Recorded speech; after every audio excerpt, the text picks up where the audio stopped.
অতি গুরুত্বপূর্ণ 5টা আমলের কথা বলবো ইনশাআল্লাহ। নাম্বার 1, নবী করিম সাল্লাল্লাহু আলাইহি ওয়াসাল্লাম বলেছেন, আকসিরু আলাইয়া মিনাস সালাতি মিন ইয়াউমিল জুমআতি ওয়া লাইলাতিল জুমআহ। তোমরা জুমার দিন এবং জুমার রাতে আমার প্রতি বেশি বেশি দুরূদ পাঠ করবে, দুরূদ প্রেরণ করবে। নাম্বার 2, জুমার দিন উপলক্ষে অন্য যে কোনো দিনের চাইতে জুমার দিন অর্থাৎ শুক্রবারের ফজর নামাজ পুরুষরা মসজিদে জামাতের সাথে পড়বেন, জামাতের সাথে পড়ার নিয়ত করবেন পাক্কা। কারণ অন্য যে কোনো দিনের ফজর নামাজ না, শুধুমাত্র যত নামাজ আছে, নবী করিম সাল্লাল্লাহু আলাইহি সাল্লাম বলেছেন, আফদালুস সালাওয়াতে ইনদাল্লাহ, আল্লাহর কাছে দুনিয়ার সব নামাজের মধ্যে 5 ওয়াক্ত সাধারণ নামাজগুলোর মধ্যে সবচেয়ে উত্তম নামাজ হলো সলাতুল ফজরে মাআল জামাআতে ইয়াউমাল জুমআহ।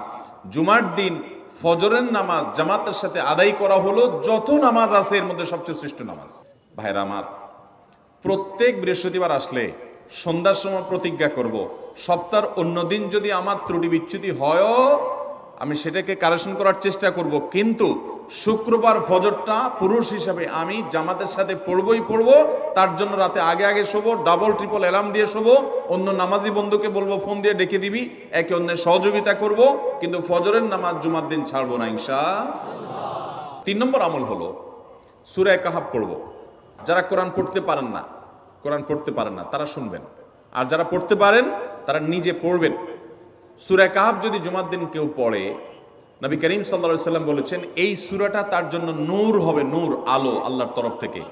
কিয়ামতের ময়দানে ভয়াবহ গুটগুটে অন্ধকার হবে। কিয়ামতের একটা ভয়াবহ শাস্তি হলো অন্ধকারের শাস্তি। ভাইরা আমার, অন্ধকারের শাস্তি মানে এমন ভয়াবহ অন্ধকার হবে যে দুনিয়ার অন্ধকারের সাথে কোনো তুলনাযোগ্য নয়। সেই ভয়াবহ অন্ধকারে কিছু আমল আছে যে আমলগুলো মানুষের ওই অন্ধকারের মধ্যে আলোর কাজ দিবে। এর মধ্যে একটা হলো এই সূরা কাহাফ।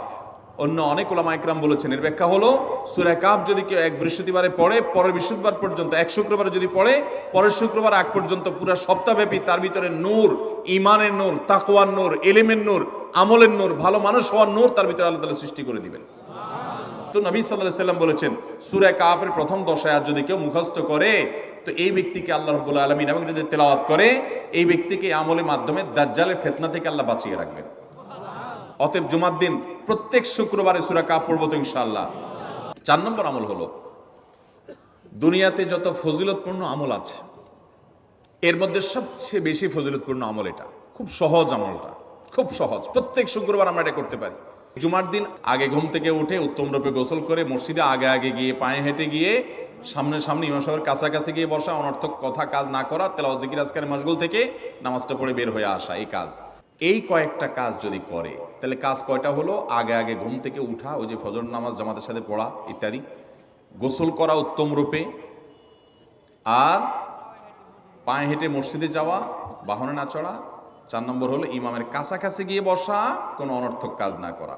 এই 4টা কাজ যদি কেউ জুমার দিনে করে, নবী করিম সাল্লাল্লাহু আলাইহি সাল্লাম বলেছেন ওই ব্যক্তি বাসা থেকে মসজিদ পর্যন্ত যে আসলো, যতগুলো পা ফেলবে, যতগুলো স্টেপ ফেলবে, যতগুলো কদম দিবে, প্রতিটা কদমের বিনিময়ে আল্লাহ রাব্বুল আলামিন তার অ্যাকাউন্টে, তার আমল নামাতে 1 বছর রাত জেগে, সারা রাত জেগে তাহাজ্জুদ নামাজ পড়লে এবং 1 বছর সারা দিন, প্রত্যেকটা দিন পুরা বছর জুড়ে নফল রোজা রাখলে যে পরিমাণ সওয়াব পাইতো, 1 বছর নফল রোজা, 1 বছর রাতভর জেগে তাহাজ্জুদের নামাজ পড়ার সওয়াব মাত্র একটা কদম ফেলার বিনিময়ে দিবেন।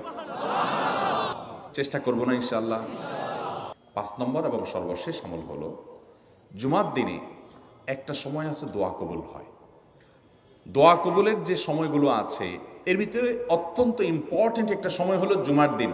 শুক্রবারের একটা সময় সম্পর্কে নবী সাল্লাল্লাহু আলাইহি ওয়াসাল্লাম বলেছেন যে একটা সময় আছে শুক্রবারের, এই সময়ে বান্দা কোনো দোয়া করলে আল্লাহ তাআলা ফিরিয়ে দেন না, কবুল করেন। কিন্তু সময়টা যে ঠিক কখন, এটা হাদিসে নবী সাল্লাল্লাহু আলাইহি ওয়াসাল্লাম বলেন নাই, যাতে করে হয়তো আমরা সারা দিনেরই কম বেশি দোয়ার চেষ্টা করি।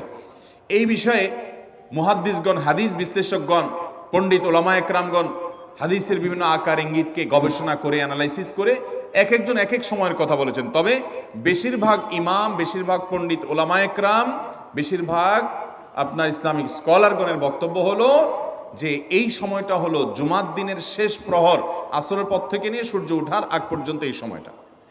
আমাদের আল্লাহর দিকে মনোনিবেশ করতে হবে দোয়ার জন্য বেশি বেশি। তাহলে শুক্রবারে 5 নম্বর আমল হলো বেশি বেশি কি করবো ইনশাআল্লাহ, দোয়া। বেশি বেশি দোয়া করবেন, উঠতে বসতে চলতে ফিরতে। বিশেষভাবে সূর্য ডুবার আগের যে সময়টা শুক্রবার, অর্থাৎ দিনের শেষ সময়টা, বিশেষভাবে আল্লাহ তাআলার কাছে দোয়া করব। ঠিক আছে তো ইনশাআল্লাহ? কয়টা আমল বললাম? আমল করবো তো ইনশাআল্লাহ? মনে থাকবো তো ইনশাআল্লাহ? আমরা প্রয়োজনে বাসায় গিয়ে একটা কাগজে নোট করে ফেলবো, লিখে ফেলবো, লিখে এরপরে ওয়ালে টাঙ্গায় দিবেন বাসায় যে জুমার দিন এই 5 কাজ আমি ছাড়বো না। আপনি যদি মনেও না থাকে, আপনার যদি ভুলেও যান, আপনি এই কাগজ আপনাকে মনে করাবে ইনশাআল্লাহ। বাসায় ফ্যামিলির লোকদের সাথে শেয়ার করবেন, জুমার দিন হুজুর বলেছেন, আমি একটু আমার মন থেকে বলিনি, এগুলো সব কোরআন হাদিসের কথা বলেছি আপনাদেরকে। কোরআন হাদিসের আলোকে 5টা আমলের কথা বলেছেন, বিশেষভাবে জুমার দিন আমি 5টা আমল করবই করব। ভাইরা আমার, প্রত্যেক জুমার দিন যদি আপনি একটু ইমানের রিচার্জ করেন, ইনশাআল্লাহ সারা সপ্তাহ আপনার জন্য সেটা উপকারে আসবে। চেষ্টা করবো তো ইনশাআল্লাহ? আল্লাহ তাআলা এই আমলগুলো আমাকে আপনাকে আমাদের সবাইকে করার তৌফিক